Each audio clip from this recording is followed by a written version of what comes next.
Jim Carroll, Ralph Baber, psychology takeaway. You need a dose of the real. Life's absurd. We know the deal. Did you hear? Don't let it get you down. Turn that frown. Upside down, down, upside. Well, hello, Ralph. Hi, Jim. How are you doing today? I'm doing well, except for all of the atmospheric interference that we're experiencing around here. Yeah, we are sort of unwitting victims of the wildfires in Ontario and Minnesota and Wisconsin, and it's kind of like driving in downtown LA at its worst era of Yeah. smog. It is really, well, it's not foggy. It is hazy because of all of the smoke in the air. Well, over the last few weeks, Ralph, we've been talking about fear. Yes, we And- have, and fear is an ugly thing to experience. And one of the things that I noticed that was kind of ugly is that our viewership has dropped off. You know, Okay, I think our viewers and our listeners are kind of fed up with this whole idea of fearfulness. I can understand that because, as I said, fear is not very pleasant to experience. Mm-hmm. So we're going to try for something a little more pleasant today, right? Right. We're going to talk about one of the wonderful things in life, which is play. Play. Yes. Well, play, Ralph. I mean, that's for kids, right? No, yes, it is for kids, Mm-hmm. but it's not only for kids. Okay. What are some of the benefits of play that we can just one, it's a social kind of thing, so you get social contact, Yeah, bonding.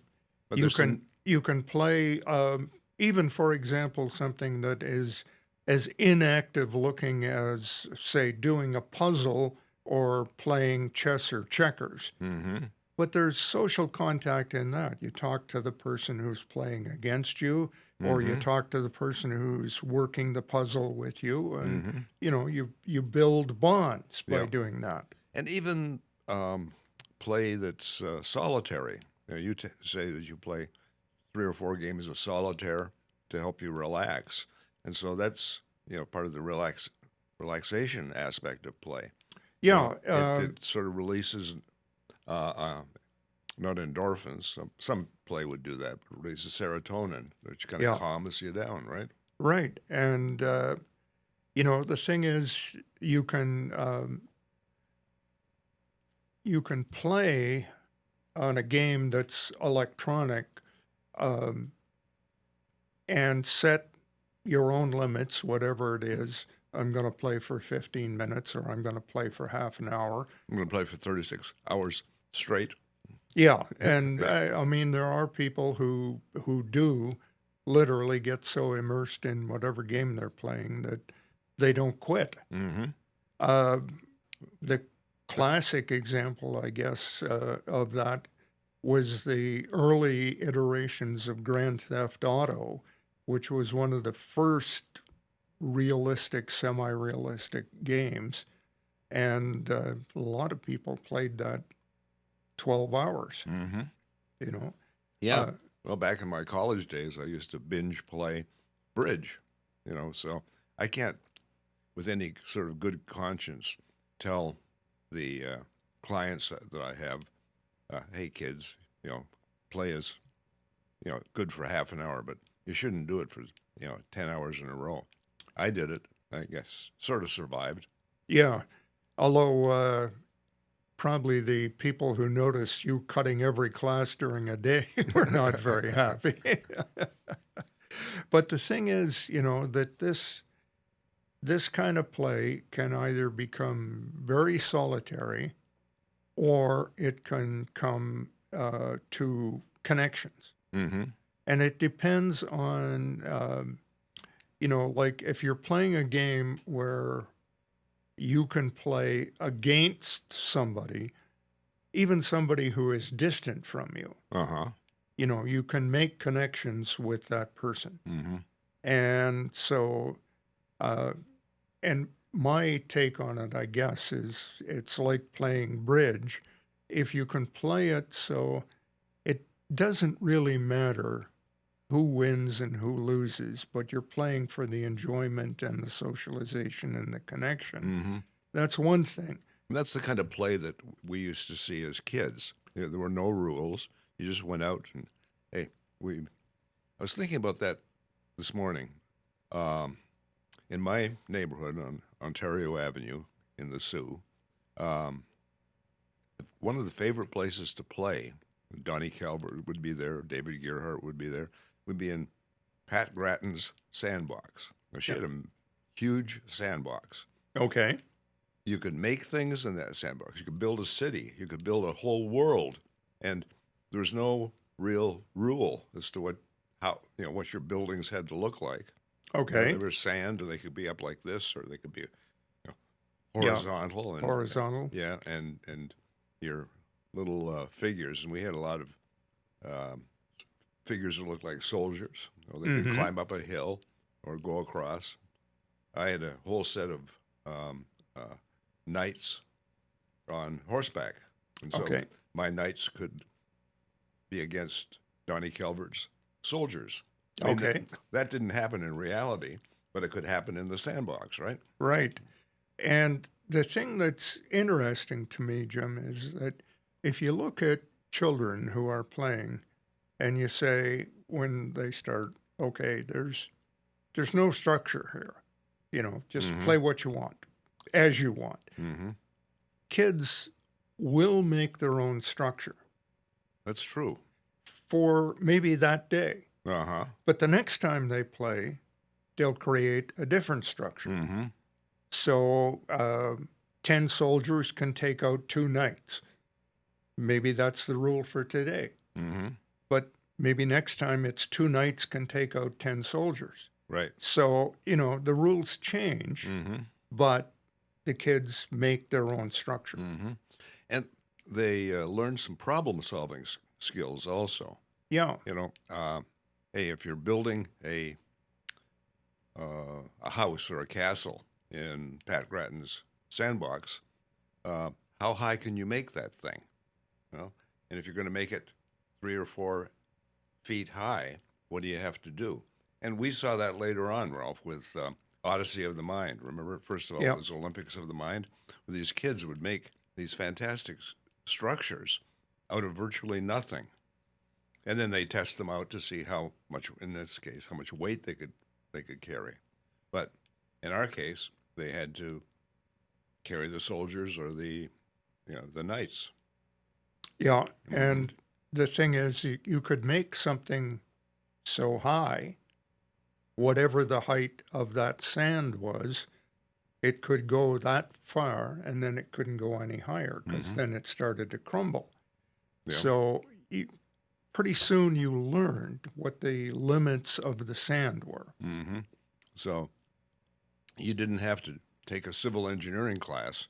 You knew from your own experimentation that, hey, structures have limits of some kind. And right at the moment, in reality, in New York City, there's a building that has had several of its structural beams crack and break. Well, that's not good. And the building is still standing, but, the structural engineer who came in and looked at it said, it had too much wind shear forces on it.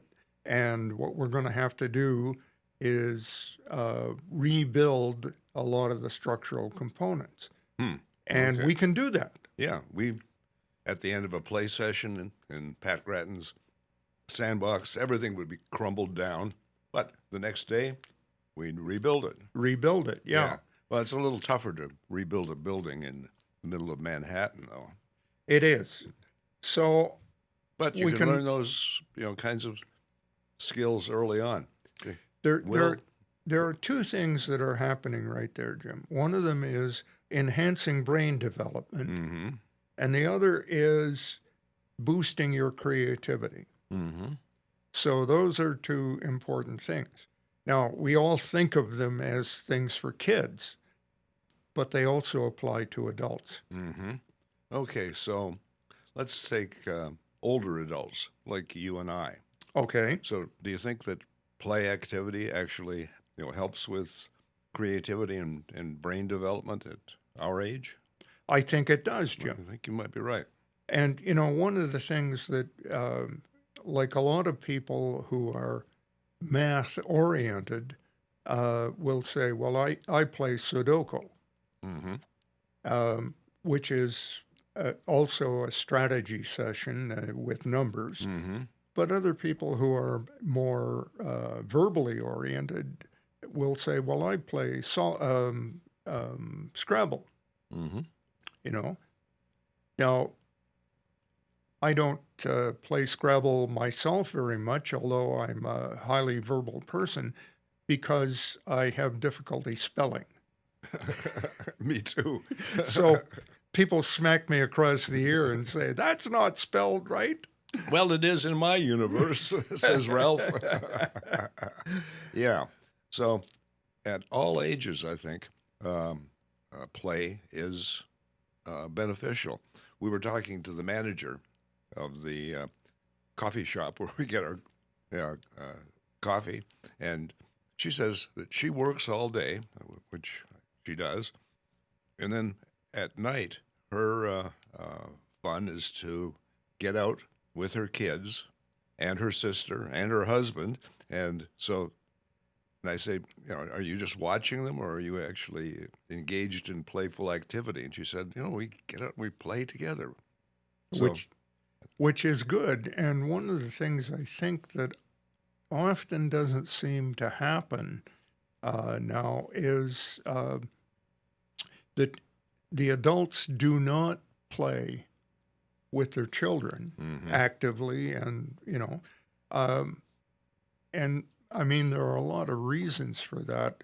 We have more single-family homes now with children, and often a mother or father who's working two jobs to make you ends mean meet. single parent homes? Single parent Okay, homes, I yeah. gotcha. And They're just too tired. they're too tired. They're saying, I can't do it, Mm-hmm. which is unfortunate because also that might be in a neighborhood where you don't want to say to your kids, Go like out and play. we experienced Yeah. as kids, just go out and play, go play in the street, kid. And there was a time when, you could go out and play in the street and play ball hockey all summer long, and not have to worry because the cars that were coming by, if they saw kids out playing in the street, they would slow down. What a concept. Yeah, now it doesn't seem like they slow down Or anything. anything. Right. So, One of the things, though, Ralph, and we kind of get into it, and maybe we don't want to talk about it because people don't want to hear about fear, but this is not exactly fear. But is there such a thing as toxic play? That is, play that isn't geared towards inclusion and bonding and relationships? well, when we were coming here this morning, Jim, and we were driving along, and I told you an example of toxic play. I think for me it was pretty toxic Okay, anyway. that's when you were an inept bridge player playing Yes. with David Myers, right? Right. And And you David Myers was a bridge fanatic who was very good. And he had two fellas that were also very good. And I knew how to count cards. I didn't have any intrinsic card sense to know what to lead correctly. And having played 3 games with them and played badly, I was afraid I was going to get seriously beaten because they were not happy with me playing not well. Okay. Well, John Fleming and I would welcome you to our bridge table because, hey, anybody who's a doofus, we'll take on. Yeah. Okay. We So- we like to play against guys who don't know how to play that well because we can beat the stuffing out of them. Yeah. No, I was thinking more in terms of really, really competitive play. That's, where you perhaps rehearse and get really, really involved and really unhappy should you not do well in the play activity. Yeah.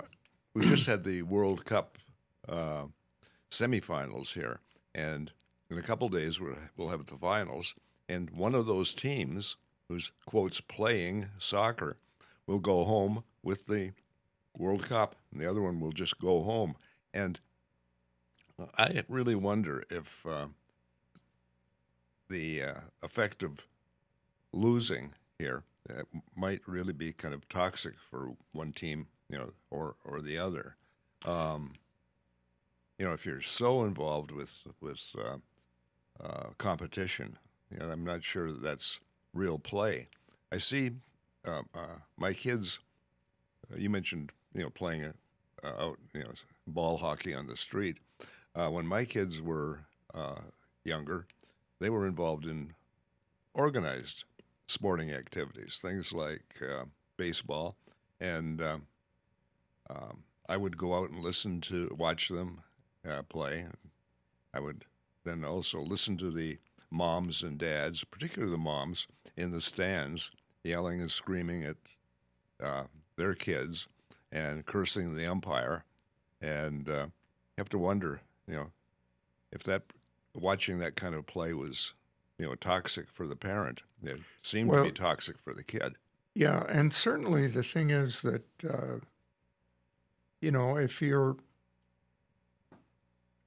if you're playing a game like we used to play a lot of softball that were just in the summer pickup games. Mm-hmm. There were no organized sort of things, no leagues. We just put together as many kids as we could, and we went over to the school ground where they had a backstop, and we played softball. And, nobody was there to encourage or curse the umpire, what umpire, and so you just played. Well, that's one thing, but when you play and you miss a particularly apt play and you go home and your parents give you a big reading out for being stupid. Oh, yeah. Like, how could you miss that throw to third base? Well, what third base? yeah, it's not good for either the kids or the parent. So what you need to do is to sort of say, okay, even though it's an organized baseball, soccer, whatever, I'm there to have fun with my kid, and my kid's going to play the best they can. And you know what? They're not all going to be World Cup soccer players, but they're going to have fun. Yep. That's the important part of it. So there's, the motivation, I think, of play, if the correct motivation is thought about, it should be having fun. Just intrinsic, having fun. Just lighten up everybody. Yeah. Which I think is a good place to probably conclude here by our admonition of, hey, folks, just lighten up. Yeah. Let's Play and have fun. Play and have fun, because it's got some real upsides to it. Ralph, you have not a script over there, but you have the points of what play does. Why don't you just read them to us as we go out here? Okay. Enhance brain development, boost creativity, improve physical health, develop social skill, reduce stress and anxiety, build resilience, encourage discovery, cultivate language skills, promote independence, and strengthen bonds. Okay, and so until next time, this is Jim And Ralph, saying, keep your stick on the ice, because we're all in this together.